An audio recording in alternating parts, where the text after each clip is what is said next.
I'm Dr. Sara. Today I am going to talk about polycystic ovarian disease.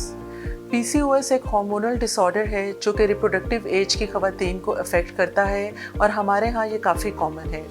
Female bodies में certain types of hormones produce होते हैं जैसा कि FSH, LH, testosterone और insulin. अगर PCOS के अंदर इनकी प्रोडक्शन और इनकी क्वांटिटी जो है वो डिस्टर्ब हो जाती है जिसकी वजह से मुख्तलिफ मसाइल पैदा होते हैं जैसा कि इर्रेगुलर पीरियड्स।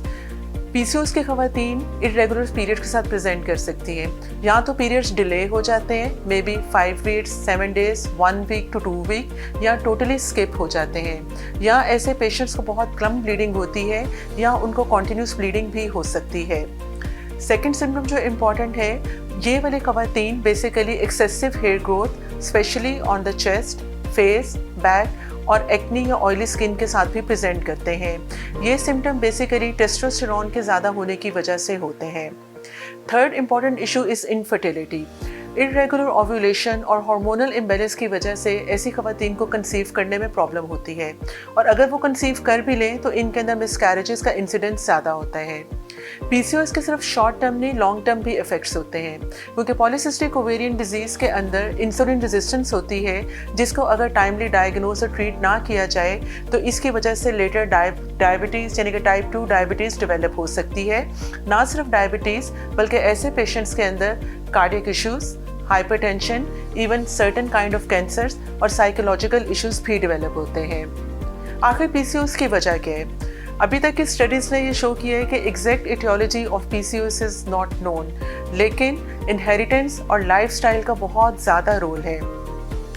आजकल यंग गर्ल्स काफ़ी ज़्यादा अफेक्ट हो रही हैं क्योंकि हमारी डेली प्रैक्टिस में हर दूसरी या तीसरी लड़की को पॉलीसिस्टिक ओवेरियन डिजीज़ का मसला है। इसकी मेन रीज़न ये है कि एक तो आजकल की हमारी ग़िज़ा इसने बहुत अफेक्ट किया है। हमने ज़्यादातर junk food, sugary drinks, processed food, bakery products और इन चीज़ों का इस्तेमाल बहुत ज़्यादा कर दिए हैं जिसकी वजह से प्रॉब्लम ज़्यादा होने शुरू हुए हैं। इसके अलावा lack of exercise, mobile phones और लैपटॉप की वजह से ज़्यादातर बैठे हुए टाइम गुजर जाता है जिसकी वजह से कोई एक्सरसाइज नहीं होती। इसका भी बहुत इंपॉर्टेंट रोल है। सो बेसिकली PCOS को डायग्नोस कैसे किया जाए? PCOS के डायग्नोसिस के लिए हिस्ट्री, एग्जामिनेशन और सर्टेन इन्वेस्टिगेशंस रिक्वायर्ड होती हैं। इन्वेस्टिगेशंस के अंदर हम हार्मोनल प्रोफाइल करवाते हैं और अल्ट्रासाउंड करवाते हैं जिसकी बेस पे हम ये डायग्नोस कर सकते हैं कि इस पेशेंट को पॉलीसिस्टिक ओवेरियन डिजीज़ है या नहीं है। PCOS को ट्रीट करना बहुत ज़रूरी है। इसका मेन स्टे ऑफ ट्रीटमेंट जो है वो लाइफस्टाइल चेंजेस हैं। सबसे पहले आपको अपनी डाइट को ठीक करना पड़ेगा, हेल्दी और न्यूट्रिशियस डाइट इस्तेमाल करनी पड़ेगी। PCOS के लिए लो कार्ब डाइट मस्ट है क्योंकि ऑलरेडी इंसुलिन रेजिस्टेंस होती है। अगर हाई कार्ब फूड इस्तेमाल किया जाएगा तो वो इस कंडीशन को वर्सन करेगा। Moderate activity at least 3 to 4 times per week बहुत ज़रूरी है जिसमें आपको एक्सरसाइज करनी चाहिए।